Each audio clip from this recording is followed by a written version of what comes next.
What's up mga ka-Big Bites? Hinebra 2 resback, pinakilala na ni Coach Team. Pero bago ka sana magpatuloy sa panunood ay huwag mong kalimutang mag-subscribe sa aking YouTube channel.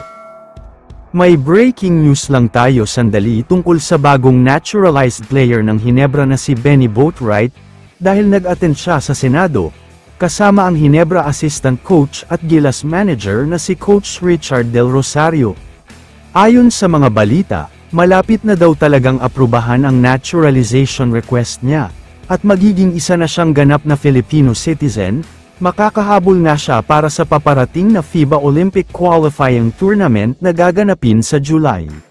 Ang magiging katanungan na lang dito, ay kung sino sa kanilang dalawa ni Justin Brownlee ang pipiliing import, dahil alam naman nating lahat na si JB pa rin ang number 1 naturalized player ng Gilas. Kaya posibleng backup lang itong si Boatwright.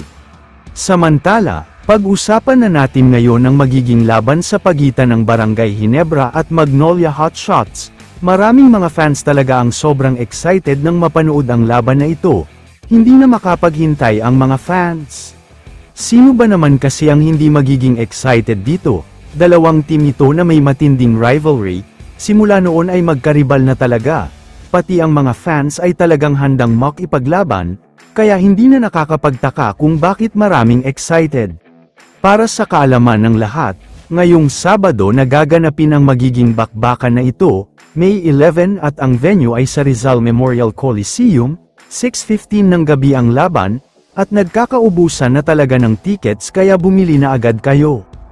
Samantala, may 2 resback ang Hinebra sa magiging laban na ito. Una na nga dyan ay walang iba kundi si Jamie Malonzo. Gumaganda na daw kasi talaga ang kondisyon niya at nabigyan na siya ng clearance para makapaglaro. Matagal-tagal na din siyang hindi nakakapaglaro para sa Hinebra dahil sa naging injury niya. Pero ngayon nga ay saktong-sakto ang paggaling niya, dahil kailangan talaga siya kontra sa Magnolia, lalo pat malaking bagay ang energy niya. Samantala, ang isa pang resback ng Hinebra ay walang iba kundi si L.A. Tenorio. Kung napansin nyo sa elimination round ay laging nasa bench si Tenorio, at sobrang madalang lang ang mga laro na ibinababad talaga siya sa loob. Pero ngayong playoffs nga lalong-lalo na kontra sa Magnolia, asahan daw nating lahat ang biglaang pagtaas ng playing time niya, dahil kailangan na kailangan daw ang leadership at experience niya. Kaya siguradong good news ito para sa Hinebra.